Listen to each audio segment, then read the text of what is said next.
আমার 7 minute complete হয়েছে। তো আমি এখান থেকে যে টক্সিনটা বেরিয়েছে, তো আমি সেই টক্সিনটাকে আমি একটু আলাদা করে নিচ্ছি।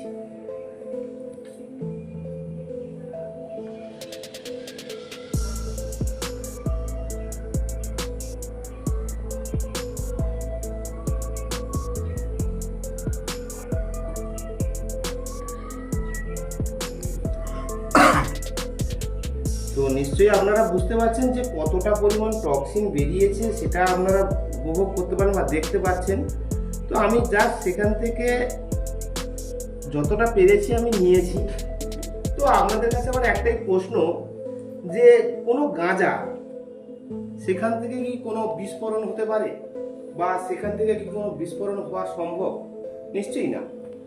তো আমি আপনাদের দেখাবো যেটা আমরা খাচ্ছি, তো কেন আজকের আমরা গ্যাস অ্যাসিডিটিতে আমরা ভুগছি, তো তার অন্যতম আমি কারণ দেখাচ্ছি। তো এইবার আমি আসছি যে যে টক্সিনটা বেরোলো, তো যেটা হচ্ছে একটা বিস্ফোরণ ঘটাবে, তো আমি আপনাদের সামনে সেটাই আমি দেখাচ্ছি। তো জাস্ট জানলাটা একটু বন্ধ করো, একটা জানলা বন্ধ করো, হাওয়া আসছে।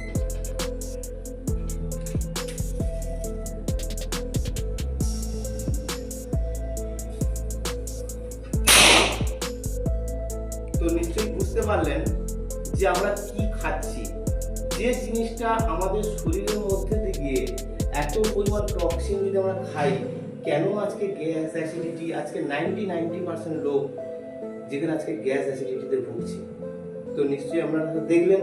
তো আমাদের কি করা উচিত, সেখান থেকে আমরা যে বাজারে শাক সবজি চাল ডাল আনছি, সেগুলো নিশ্চয়ই আমি মনে করবো টক্সিন রিমুভ করে খাওয়া উচিত। Thank you.